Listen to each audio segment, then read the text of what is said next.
Hello, everyone. I'm Naomi Brahim. I'm a member of the Executive Committee for Bounce, and welcome to our spring grand rounds that's focusing on secondary stress and vicarious trauma. So I am going to share my screen so I can share a couple of things with you all. So we first want to just say a special thank you to Aetna Better Health of Kentucky for being our sponsor. So thank you, Edna. We appreciate your support. We're just going to spend a few minutes doing a quick review of the role that Bounce has played to make Kentucky a healthier state for its children. As I am talking, feel free to introduce yourself in the chat box and just remember to keep yourself on mute until we get to the collaboration section after the panel discussion. So what is Bounce? We are a coalition that is committed to the health and well-being of children and their families in communities that we care so deeply about across the state of Kentucky. We partner with organizations all around the state to create healing center environments where young people can have solid and healthy relationships critical to their ability to flourish, thrive, and belong. Bounce started in 2012 when a cross-sectional collaboration of community leaders came together who were committed to addressing the needs of youth and finding ways to help them become healthy adults. In 2013, the collaboration identified adverse childhood experiences as its focus, becoming one of the first programs addressing ACEs in Kentucky. Bounce established three major priorities: educate and train, and that is to raise awareness and teaching critical practices and skills in environments where young people live, learn, and play. Rigorous evaluation of all services so that we ensure the effectiveness of our mission. And lastly, we want to impact change through common sense policies that support trauma-informed communities and systems to interrupt and prevent adverse childhood experiences and trauma, particularly in our under-resourced and underserved communities. In 2014, Bounce was supported and funded by the Foundation for a Healthy Kentucky, and we began implementing Bounce within Jefferson County Public Schools. Today, Kentucky Youth Advocates serves as Bounce's backbone agency. And to date, we have provided our services in 62 counties across the state of Kentucky. That's over 50% of our counties. So Bounce has had a wide reach and wants to continue to connect with other counties in the state. So when we were planning this Bounce Grand Rounds, we wanted to touch on a topic that was relatable to many people. So our topic today is addressing secondary stress and vicarious trauma. We have a very esteemed panel who will be answering a few questions. And our goal with this group of panel members is to give voice to many sectors of our helping professions. So I will give each panel member an opportunity to give us a quick introduction, and we will go with the order that is on the slide. Hi, my name is Austin Griffiths. I am a former child welfare worker in the state of Kentucky. I'm an assistant professor at Western Kentucky University, and I'm the director of the Life Skills Center for Child Welfare Education and Research. It's great to be here today. Thank you. Hi, next. Good morning, everyone. My name is Christina Johnson Shea. I like to be called. I am with Jefferson County Public Schools with the Social Emotional Learning / Trauma Informed Care Office. Our charge is person to bill one. We are supposed to, what we do, we go into every single school in the district. It's 3 on the team and our boss, from high school all the way down to elementary school. We have to do 6 trauma modules for each school, and that's person to bill one. 6 trauma modules, and now we've added racial trauma. So all of our school buildings are getting trained, or they're on the way to getting trained, trauma-informed care. Good morning. I'm Melissa Mather. I'm the Chief Communications Officer at the Family Health Centers in Louisville. We are a nonprofit community health center serving primarily underserved communities, low income. We serve about 40,000 patients across Louisville, and I've been very interested in trauma-informed care and working closely with my staff on ways to help protect them. I'm Julia Mitchell. I'm a pediatrician at Smoketown Family Wellness Center. Our goal is to provide pediatric care to our patients and support for the whole family. So we try to provide a concierge style medicine to a primarily Medicaid population in our region. All right, thank you for introducing yourself. We'll get started with our first question to the panel. And this question is directed to Dr. Mitchell. Can you give us a brief overview of what adverse childhood experiences, or ACEs, are and how they can impact lifelong health and behavioral outcomes? Adverse childhood experiences, otherwise known as ACEs, are bad, sad, scary events, traumatic events that happen before the age of 18 and can impact a child's health throughout the lifespan. Historically or traditionally, these ACEs were first defined as within the family or within the home. So they were abuse, physical, emotional, or sexual, neglect, physical or emotional, and then 5 areas of family discord: divorce or separation of parents, domestic violence, particularly toward the mother, substance abuse, mental illness, or incarceration of a household member.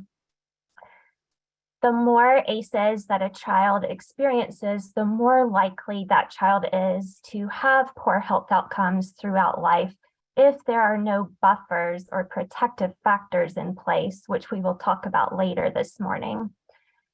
Now, that first study was more intrafamilial or within the home, but subsequent studies have expanded that definition to include adverse community environments. So poverty, food insecurity, housing instability, racism, community violence, those are all adverse childhood experiences as well and can have the same detrimental effects to a child's brain and body. The link between the adversity and those poor health outcomes is the body's stress response, particularly a toxic stress response. So we all experience stress. We all have elevations of our stress hormones during that stressful experience, but our bodies are designed for that to be short-lived and to have a recovery period. For children who are experiencing ACEs, their stress is at such a chronic or pervasive level that those stress hormones are elevated more frequently and for longer durations than the body is really intended. And so that results in an inflammatory response in the body that can lead to a cascade of health problems, including but certainly not limited to problems with the cardiac system, so can put children at risk for cardiovascular events later in life, such as stroke or heart attack, can lead to problems with growth and development on either extreme. So failure to thrive and gain weight or obesity, developmental delays, exacerbation of chronic conditions such as asthma or eczema, and immune dysregulation and dysfunction. So it can put children at risk for autoimmune disorders or simply just getting sick more frequently than their peers. And that's just the physical manifestations. Of course, it takes a toll on emotional health as well. So rates of depression, anxiety, and suicidality are higher. One of the profound effects of toxic stress on a developing brain is actual structural changes that occur. So as I describe these changes, just think of students in a classroom and how this might manifest. The prefrontal cortex, which is the front part of the brain responsible for multitasking and self-control, that part of the brain shrinks. The amygdala, the emotional center, the fear response of the brain enlarges, and the hippocampus, the part of the brain responsible for learning and memory, that gets impaired. So those students in the classroom might be not able to focus on their studies, might be mislabeled or misdiagnosed as having attention deficit hyperactivity disorder, may be getting in trouble frequently. And with this base of knowledge that we have, we know that the child doesn't need punishment, the child needs healing, right? The child doesn't need discipline, the child needs support. And again, we will talk about the healing and the protective factors later this morning. Thank you, Dr. Mitchell.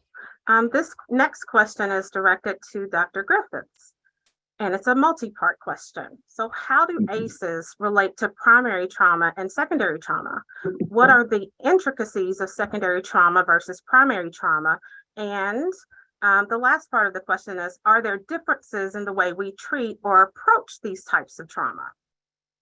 All right, I appreciate it. And thank you, Dr. Mitchell. It's wonderful information. So I guess we'll start. I think it would be appropriate to start by trying to define or kind of attempt to maybe draw a line in the sand between primary trauma and secondary trauma. So primary trauma, for the purposes of kind of the discussion, the DSM-5 characterizes that as actual exposure to an event. So primary trauma could be potentially serious injury, sexual violence, threats of death, things of that sort. So that's primary trauma. Secondary trauma, this is kind of the emotional impact, duress, when you're talking about hearing from the firsthand experiences of someone else. So I guess the difference here that we're talking about is, for the most part, when we're talking about secondary trauma, at least in this context, it could be, but often we talk about, myself with the research that we do and working in child protection, often we talk about professionals who are hearing about or assisting with others who have experienced that primary trauma. But as we'll share here in a minute, professionals can certainly experience primary trauma as well. You all probably heard about some of these related symptoms, things like secondary traumatic stress, compassion fatigue, vicarious traumatization. With that said, how do ACEs relate to primary and secondary trauma? Like, I'm not a clinician, but I would say it's complicated. So on an individual level, if a person has a trauma history themselves, research shows they are certainly more vulnerable to the effects of secondary trauma. Working in a professional capacity themselves with untreated trauma or the experience of trauma, ACEs themselves, no doubt they're more vulnerable to the effects of secondary trauma. Externally or on a different level, we work with children naturally, directly, colleagues, community partners, and ourselves, right? We've experienced trauma. We need to be aware of these implications as mentioned by Dr. Mitchell, and also the research shows us, and there are opportunities for support, which we'll talk about. So what are the intricacies of secondary trauma versus primary trauma, and are there differences in the way that we treat or approach it? As mentioned, I'm not a clinician, but I did work in child welfare in Kentucky and frontline child protective services for several years. And I guess I'd like to give an example from my own experience of what this kind of might look like in the way that someone might experience this professionally. So there's a vast amount of literature about secondary trauma, especially as it relates to child protective service workers and other professionals on behalf of secondary trauma and secondary traumatic stress. For example, I still remember the specific interview. I'll spare the details, but interviewing a young lady at a high school who discussed vivid details about her father sexually abusing her for many, many years. I still remember that today, sitting here at my house. Some of these details, her strength, it was something that really kind of shook me, and I still remember it right now. Later that day, the same day, I went out on an investigation as a frontline child welfare worker. I was in a mobile home, and throughout this scenario of trying to interview this individual, he became irate. He was clearly under the influence. I was cornered. He had a massive knife, and he was screaming it was over and it was not going to get better. I didn't know how I was going to get out of the home, and it was something that I still remember to this day, and there was nothing secondary about that. So these are things that I like to share on behalf of trying to kind of explain kind of the context, at least from a professional capacity, of what that looks like. And these are some memories I have about working in a professional field. So With that being said, some takeaways that I have are a couple things that I wanted to mention just to finish this part out. I do believe that perception is reality. So the impact of these circumstances certainly can affect individuals differently. As we know that professionals in a lot of different formats can face primary and secondary trauma. We know that, and as has been mentioned, there are many different external and internal factors that are involved, protective factors, things like resilience, genetic, social, environmental. There are a lot of different factors involved, but there is good news. There are evidence-based approaches to consider, things like therapy, medication, behavioral modification. There are some organizational wellness interventions, things that people find they're really, really important and they're moving towards. So I do think it's very, very important, and I wanted to share that stuff as we start this conversation. So thank you for your time. Thank you, Dr. Griffiths. Does anyone else want to add to the first or second question that we've had from the panel?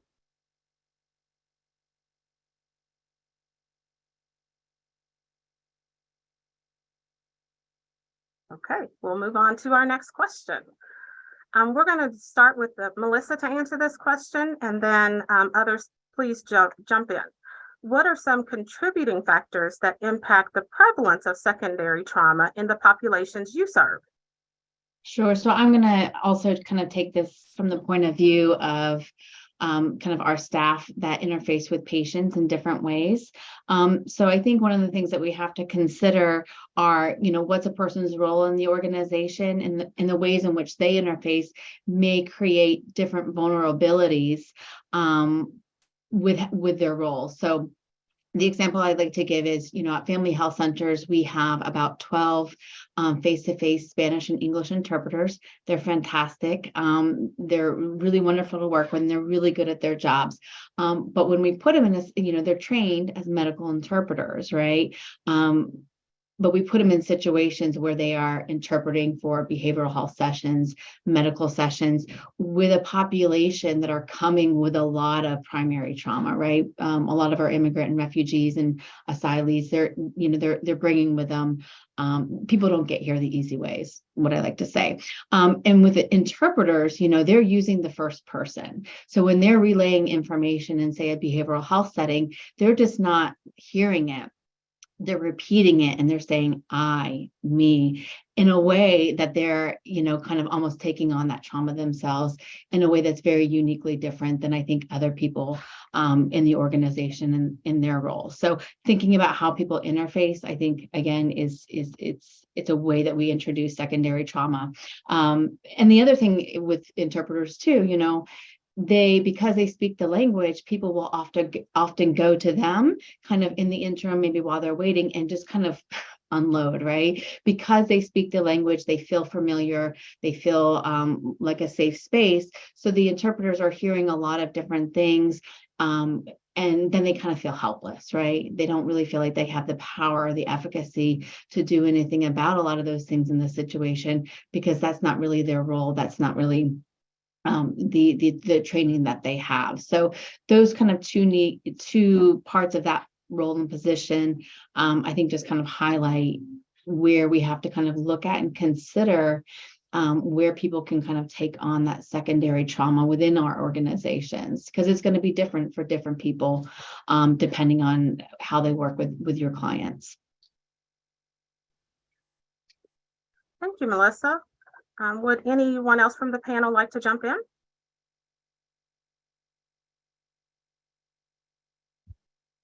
As we expand our understanding of secondary trauma and think of children and students who have been exposed to school shootings or community violence, natural disasters, COVID, we can think about the influence that media has played.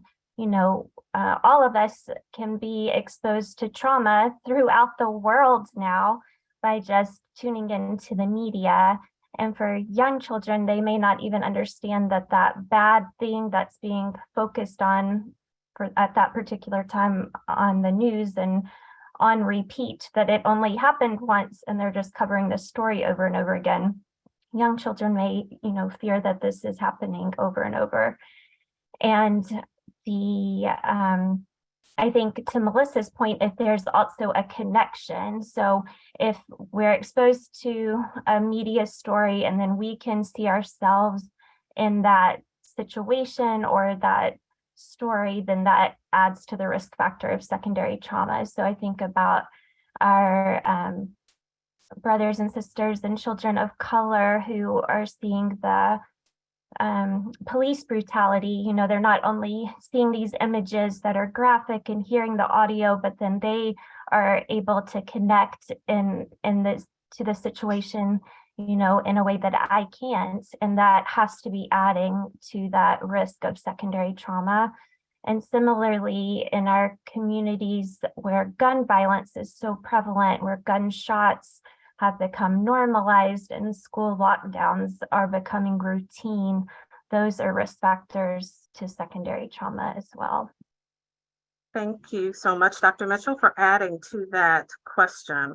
And I just want to do a little recap of the things that have jumped out to me. So in the first question, Dr. Mitchell really focused on the healing. She said healing instead of punishing. That really was powerful. And Dr. Griffiths in the second question said, your perception is your reality. And that I see is very true. And in this question, I heard Melissa say, sometimes advocates take on that secondary trauma. And so just being mindful that as an advocate, if you're an advocate or you're around advocates, know that they can be experiencing secondary trauma. And Dr. Mitchell just mentioned about media. So different media can be traumatizing to us. So just being mindful of that. So we're going to move on to our next question. And we'll start with Shay for this question. From where you sit, where are we making progress on addressing secondary trauma in our kids, families, and communities in Kentucky?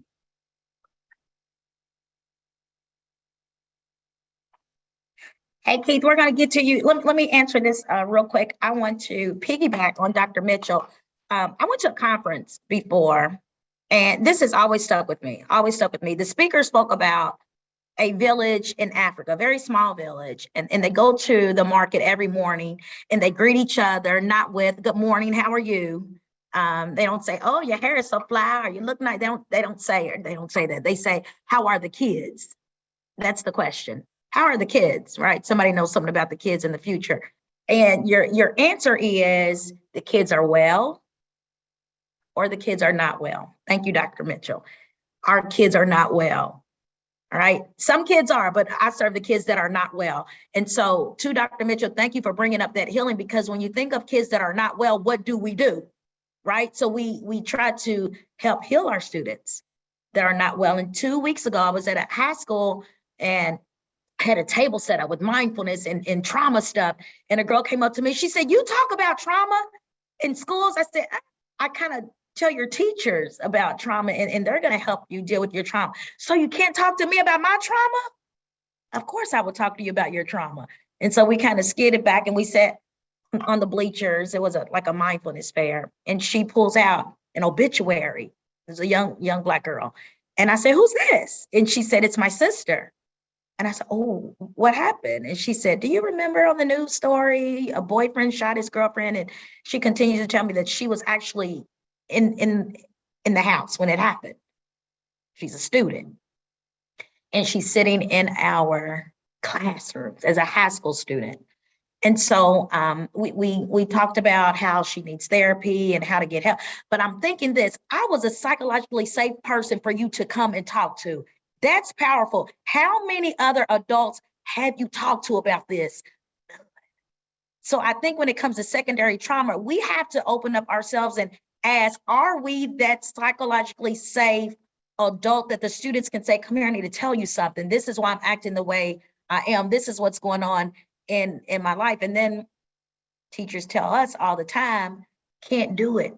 I don't have any compassion left because I'm at compassion fatigue. I'm at burnout. And so what we try to do with secondary trauma is we have to let our educators know to go back and look at your coping skills. You might have to invent some new coping skills, right? Mine's are not gonna be yours.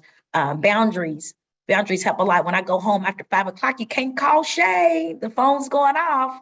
And so I think it's very imperative, one, to teach adults about being a psychologically safe individual. I think that's going to help a lot of our secondary trauma because we're informing our students on coping skills. I was never, Naomi, never, ever, ever, 15 years in elementary, given a packet that says, let's teach kids about coping. So they don't have those appropriate coping skills. They're coping, but it's not in a healthy way. So I think, teaching them their coping skills and then reinventing, looking at ours and maybe adding to that coping list is going to help us with our secondary trauma. I hope I answered some of that. I just love you, Shay. All right. Would anyone else love to add to that question? If I could say something about some progress that we're making, is that okay? Absolutely. Okay, just real quick. So some new research that we're doing here in Kentucky with the child welfare system, and full disclosure, it's all about, and I appreciate that, Shay, that was excellent. That was wonderful. So some work that we're doing here in Kentucky with child welfare workers to support the workforce because they're important with working with the community. That's the thing, is that child welfare workers are important in and of themselves, but it's because they work with folks that are incredibly important, right? That's that connection with the communities and the folks that are just out there, doing the things that do, children and communities and all that stuff. But with that being said, there's incredible turnover due to this stress. And with that being said, we're involved with some really neat interventions right now that are involving some biometric technology. So what I wanted to say was, we've just published the first manuscript out of this, and collecting physiological evidence of the work-related stress is certainly going to be a key, because for many years, and I'm not trying to be ugly, but we know that profound job stress is real and it's significant, but the evidence has been, I don't know, short of something to push people to make an investment or to really realize or recognize that this is something that's really impacting the health of the workforce. So we basically have been working collaboratively with the agency and these wonderful workers, and they've been wearing biometric technology on their person. And I'm going to put a link to the manuscript in the chat. It's really cool. And this is what I tell anyone that'll listen, that evidence equals advocacy. And right now we have a lot of physiological evidence that is effectively showing that there are consequences of the stress of this position. And until people will go ahead and invest and recognize that we need to do something about this, it's certainly not going to get better. So we're excited about that. That is progress, and that's something that's certainly going to lead towards advocacy. And this first paper was published like 2 weeks ago. So appreciate it. I want to share that. It's a good thing. May I speak to Ebony's question, Naomi? You don't Yes, mind? go ahead. Ebony, it's really weird, but we don't have a relationship with the mental health practitioners at the JCPS schools. We have work to do. I will tell you this, one mental health practitioner, one mental health counselor to 700 and something students, one. And this is what many of our schools are looking like, 1 to 400 and something. And teachers are referring students because of behaviors, and I think the doctor mentioned it earlier, the behaviors that come out of trauma, and they're calling it ADHD. It looks a lot alike, but they're calling it ADHD and all these other things, but we're not digging in and looking into the student's invisible backpack and finding out the mom's on crack cocaine, finding out the daddy's we're not really digging. So it's only one mental health to the whole entire school building. But I did want to say this, Naomi. You asked, what are we doing? Our social emotional learning office has paid for every school in JCPS to have the curriculum of Character Strong. Every single school from early childhood to high school. Some accepted and some are doing really well. Some said, no, thank you. Social emotional learning, you all know how imperative that is in each school, but Character Strong deals with things with character traits, honesty, perseverance, how to deal with conflict resolution, responsibility. So some schools have actually said we don't have time for that. So wanted to put that out there. We have offered a social emotional learning program. Anyone else from the panel want to add to that question?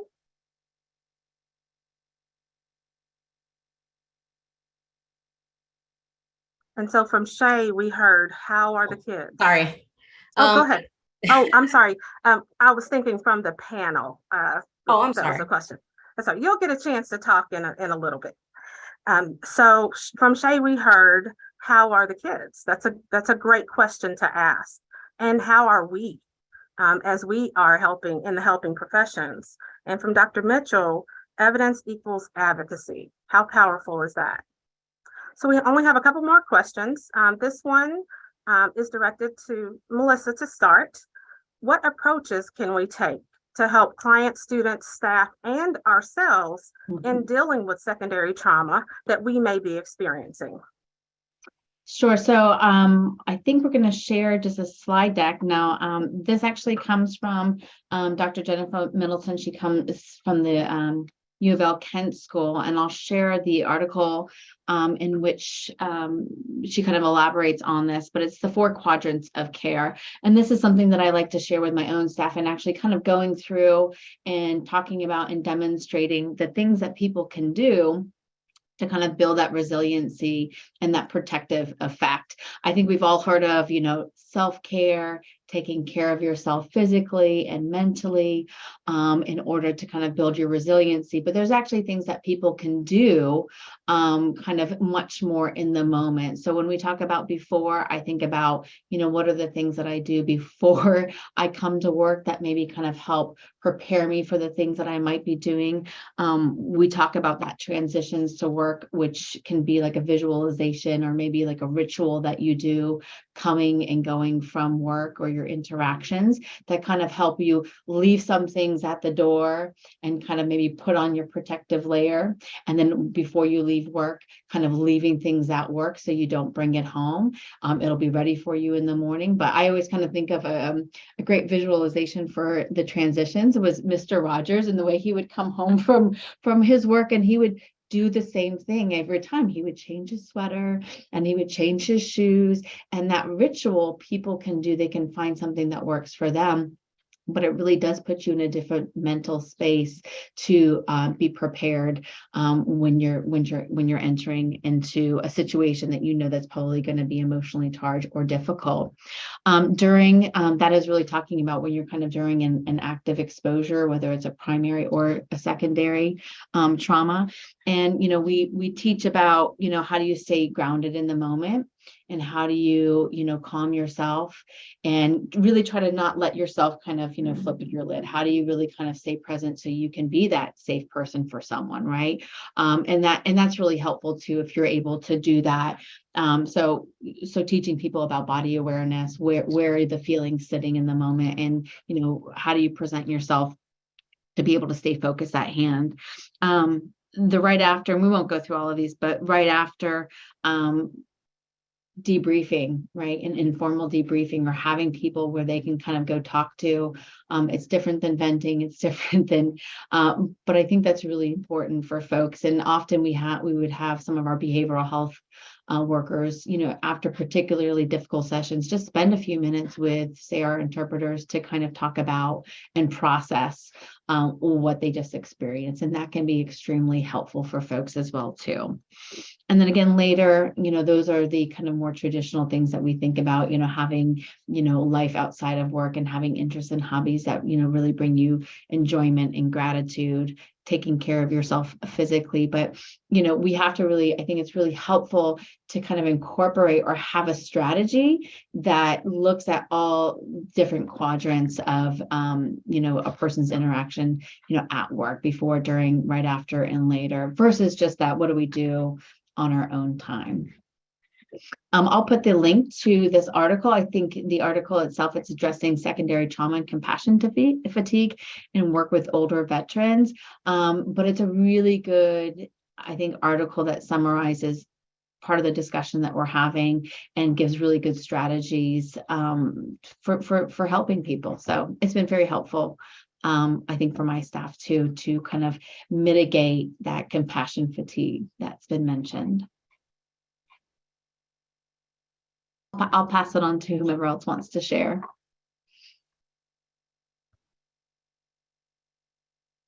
Is there anyone from the panel that would love to jump in? I will. These are definitely related to the aspects that Melissa shared.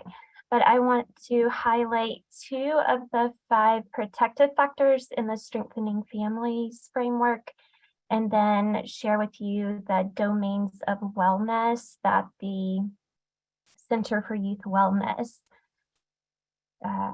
originated. And these are all those supports and the healing that I was mentioning in the first question. This is where this comes into play. So 2 of the 5 protective factors for strengthening families are concrete support in times of need and social support. So the concrete support are things like making sure people have their basic needs. So food, if they're food insecure, transportation so that they can get to appointments, housing, those basic needs have to be met before we can attend to our emotional needs. And then the social support, I'm really going to talk about that a little more in our last question this morning together, but related to that are these domains of wellness that I think we have a graphic as well. And the number 1 protective factor that we know of for resilience and to prevent that toxic stress is that first one listed, supportive relationships. This is so powerful that only one adult is needed in a child's life who is that psychologically safe person, that safe, nurturing, stable person in a child's life to provide love. It only takes one for that risk of toxic stress to go down. That means that all of us can be that one person in a child's life.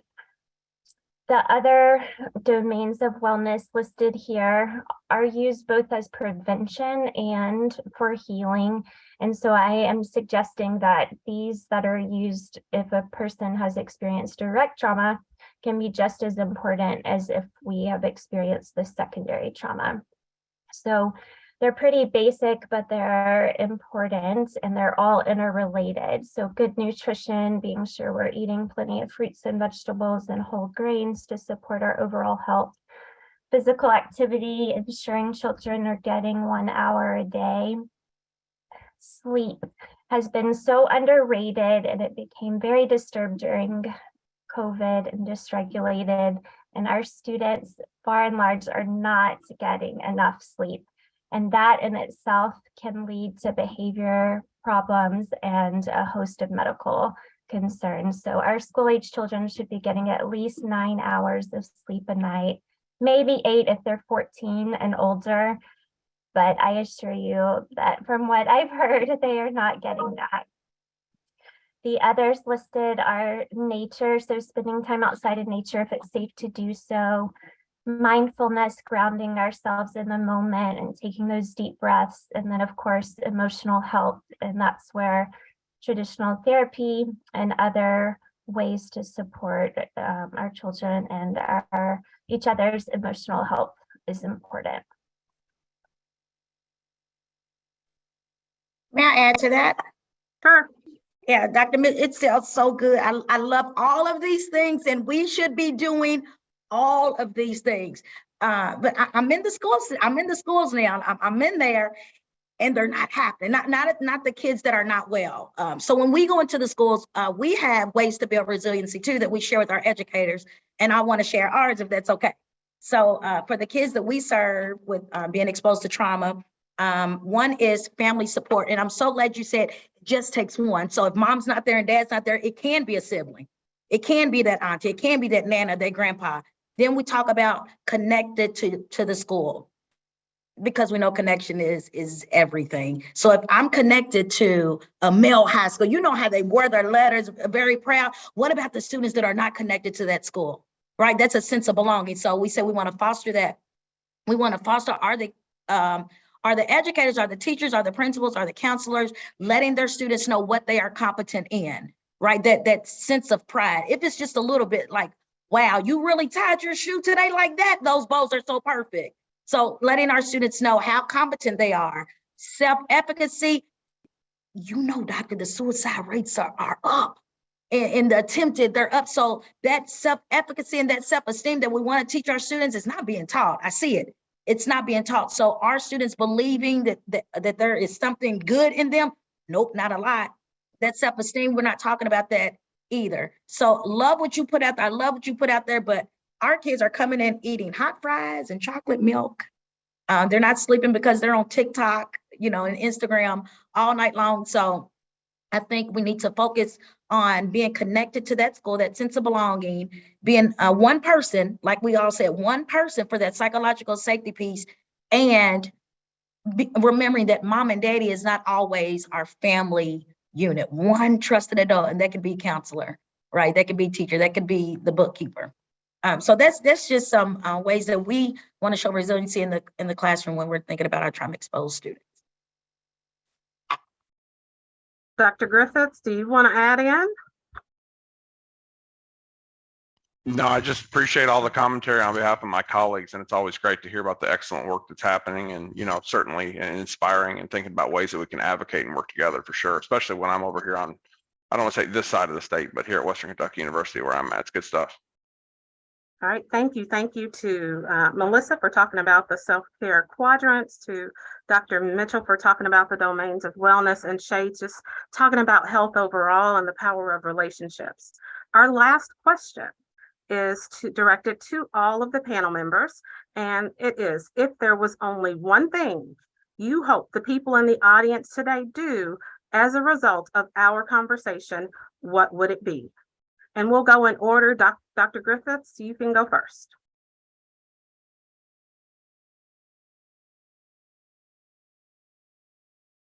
Let me hit the mute button real quick. All right, very good. There's one thing I hope that people in the audience would do as a result of the conversation. I guess my thought would be just recognize the power of an alliance.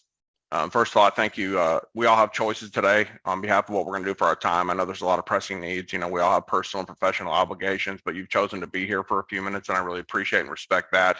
I think building an alliance is certainly fruitful, and it's certainly valuable. And I think that there is a lot of value in connecting with other individuals, because there's a lot of people that are on board with what we're talking about today. And I think that you might even find collaborations and partnerships in places that you might not think that you could otherwise. So my thought would be keep an open mind and look to build an alliance with folks that you might otherwise think might not be on board with this stuff. So that would be my thought, and my kind of call to action would be reach out to folks, look to build an alliance, and certainly reach out to people like myself or others. And I think that this is a great show of effort on behalf of the folks on this call, and it's really an honor to be here today.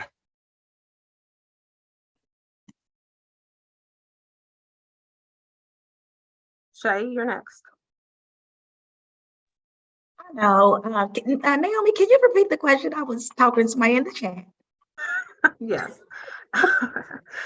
If there was only one thing you hope the people in the audience today do as a result of our conversation, what would it be? Yeah, so I would like for the folks to remember, students carry an invisible backpack every day, but educators do as well. And so our job, please remember this, our job is to repack the invisible backpack. A person that trained me is on here. I see you. So she taught us that. So the backpack is filled with thoughts and images of the past and of the present. And so repacking that backpack means safety, competency, and words, bringing that into our classrooms, bringing it into the staff, just remembering that everyone has a story. If we wake up and remember that everyone has a story, so we have to encourage each other, not just our students, but our staff as well, so we can repack and keep our cups.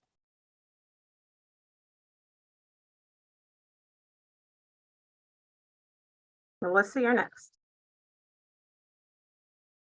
Sure. So I would say that we all have a responsibility to our staff and the people around us that we work with to help be part of help creating that protective and that safe space where we work. And so I would ask that everyone just think about the individuals that they interface with and they work with, and how can you either teach or create that space. And maybe that might just be starting with, checking in with people and really kind of beginning to understand their perspective at work too. So thank you all. And I would encourage us to think of that next step in building and strengthening a relationship with another organization, perhaps on this call, that has a similar vision of wanting to support children and families. And here's why. We think of stress, we often think of our stress response in that fight or flight mode, but we also have an affiliative stress response that is possible, and that is known as the tend and befriend. So that is our method of utilizing our support. So just think of it on an individual level. If you've had a really stressful day, if you have someone who loves you, who you can go talk to and get that support and encouragement, maybe even a hug, you feel better. And so that is at a microcosm level. Well, research has shown in this, in thinking about burnout, which can be a consequence of secondary and vicarious trauma, if individuals don't have access to that affiliative stress response at work, maybe they don't have support from their administration, then it's going to drive them into that fight or flight mode, and that toxic stress physiology and pathology can be very similar than to a child who's undergoing it because of ACEs. So if we are trying to strengthen relationships and bring healing to children and families, then we need to be modeling that as a societal level and among organizations. So remember that one of the protective factors for strengthening families is social support. So we want our families to feel support by all these organizations. Then we need to be supporting one another. And to do that, we need to be connecting with one another. So I encourage us to think of that next step in building and strengthening those relationships so that we're not acting in silos, but are really collaborating to bring about the healing for our community that we all desire. I just want to say a huge thank you to our panel members for such great insight today. I hope you get the chance to even come back and listen to it again so that you can jot down some notes and pass this information on. I'm going to pass this meeting on to Keith Hickman, who is going to talk about the collaboration component. So please stay with us because now is your opportunity to talk. Thank you, Naomi. Thank you, panelists. I've got about 3 pages of notes, so you all are absolutely wonderful, and this has been great. So we're going to go into breakout rooms, as Naomi said. We're going to give you an opportunity to answer some questions. I'm going to put them in the chat, so you'll have those. Also, your rooms will have facilitators that will take you through these questions as well. Again, you'll have 15 minutes. Let's see if there's anything else I need to cover. After you have your round of conversations, your facilitator will walk you through that. We'll come back to the main room here, and I'll facilitate just quickly, just take 1 or 2 key takeaways from your conversation. So facilitators, please track your notes in the notes link that we sent to you, or if you've assigned someone who's going to be doing notes, make sure they have you sent them a link to those notes as well. So at this point, they'll go off into the Zoom abyss space for a second, and then you'll be in a small group. And Carly, if you can assign the rooms, we'll see you back in 15 minutes. You will get an alert when there's about a few minutes left for you to join. Enjoy your conversations, please. So now that we're back, we're going to basically take from the groups that you're in. Thank you for taking the time to do that. Again, facilitators, you can kind of gather your notes as we're going to wrap up here shortly. But why don't we have a few groups kind of summarize what was mentioned across the 4 questions in your conversation, and I would encourage the folks in my group at the end to do speak for yourself if you didn't get a chance. So who would like to unmute yourself, or we can use the raise hand. Why don't we use the raise hand feature if you know where that is? Just go ahead and raise your hand, and I'll call on you. Okay, let's start with Valerie. I raised my hand too quickly, you all. No, that's fine. Hi, everyone. Good morning. I am Valerie Frost with Kentucky Youth Advocates. We had a lot of great discussion in our group. I will say 2 takeaways.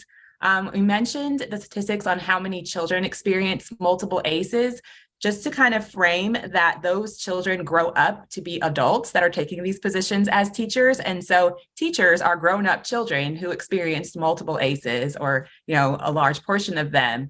And so just the need for adults to kind of recognize that and maybe know that they may have experienced trauma that they do need to work on still as an adult to be able to respond to these children appropriately. And then the second takeaway was, we were talking about communities and how this is seen in our communities and affects our communities, but really how it's both discouraging and encouraging that this isn't a community problem. It's not a local problem. This is happening in schools across the nation. So there is a large scope to this conversation, but it's also encouraging to be here in this space and know that we are talking about it and wanting to come together and find solutions. Thank you so much, Valerie. And let's go to you, Melissa. All right. Hi, everyone. I'm Melissa Collins with Kentucky Youth Advocates, and our group had some awesome discussion. It was cut short, unfortunately, but folks in my group, feel free to chime in if I'm missing anything or if you want to add to what I'm sharing. So the first question, some takeaways. We had a really awesome discussion about, in particular, the point that Shay made during the panel discussion about how these services, these social emotional, trauma-informed practices and programs within schools are not mandated. And the fact that folks can opt out, and a school did opt out in one of the cases. And that was surprising to one of our group members. And so we had a really great discussion about the process of mandating and sort of where we are with that. And the fact that advocacy is a huge component of being able to do that. So that was a great discussion. Also, a point that secondary trauma can happen to everyone was something that really stood out to folks in our group. And then we got into a great discussion with the second question about, in particular, how an individual in our group is working closely with organizations who are faith-based, and how it can be difficult sometimes to be able to meld the idea of mental health services and faith-based services that are provided through a religious lens, right? And so I think that was really interesting, considering one, the landscape just of Kentucky as a whole, right? And as we're thinking about trauma-informed care and what that means, and the role that religion and faith-based communities play within our state, was something really, really interesting. And I definitely think that could be a whole conversation in itself. But folks in my group, please feel free to chime in if I missed anything. Anybody from Melissa's group want to jump in and add? Okay, great. Tony, throw some things in there that you haven't heard yet, in addition to the things you have heard. It was a really great discussion, and a couple of things that stand out that haven't maybe stressed as much. There was a lot of discussion about things that we can do to help manage our secondary stress. And what was talking about it was the overlap between things we do that help us to manage our own stress and trauma, and the things that we want to do to help young people manage stress and trauma. All kind of the same stuff. And the thing that came up so often in it in different contexts was social connection. The social connection, being able to be with others does all kinds of things. It's valuable in and of itself. It creates opportunities for sharing ideas about how to manage things. It offers opportunities to offer each other substantive support and to help each other solve real problems that we're facing. But it's hard to do that unless people are connected, unless there are opportunities to be together. So there was a lot of talk in our group about the importance of social connection and manage secondary stress, as well as to support young people themselves and having that kind of social connection with each other and between themselves and adults and other helpers. Things that I missed in it. I think you got you, Tony. Yeah, I think we caught it. There was a little bit of the sound was a little hard to hear, but we think we got it. We got most of what you were saying for sure. Kelsey? Hi, everyone. Our group had a great conversation as well, so I'll try to touch on some of the stuff that hasn't been said before. So as far as kind of the big takeaway, oftentimes with support staff, they tend not to get as much training or support. So I know one of the panelists had mentioned interpreters often have the closest relationship with families, but not necessarily provided, all the types of same resources to making sure that support staff have access to services and we're able to recognize when they're struggling as well. Another piece we had talked about was at an organizational level, if the HR department is not heavily involved in this work, the organization can then have impacts of trauma. So making sure that we are recognizing as an organization when staff are struggling and then making sure we're providing supports. And then the last piece that I share is just the body doesn't lie. So even if you can't articulate stress, making sure that we're, being able to recognize the stress and then recognizing it and then being open and vulnerable for support and kind of working through that as well. If I miss anything, feel free to hop in. I think we got it. Is anybody else from Kelsey's group? Otherwise, we have just a minute before we wrap up, and I'll take us home. And anybody from our group, feel free to jump in. That's Lauren or Liz or Carol. So a lot of what everyone else shared, but there was a focus on, and we have folks from that were professionals and seeing the secondary stress in other areas of their lives as well and with people. But it was the taking of the ownership of other stress is what we were seeing a lot of in our group, and learning healthier ways of coping and being better examples, that secondary and absorbing that secondary stress because of the role and the profession that our members, our group members were in. And then finding, really trying to find the self-care piece we got to talk a little bit about around doing yoga and meditation and mental wellness, and the self-care piece was important. And I'll end with this: the things that really resonated in terms of the panel discussions were the backpack. Like, that's just a very powerful image and a very powerful thing, both for young people and for the professionals themselves. And this invisible backpack being a huge part that sometimes doesn't have a bottom. There's so many things that the children and the adults, the professionals are there. So finding ways to support that.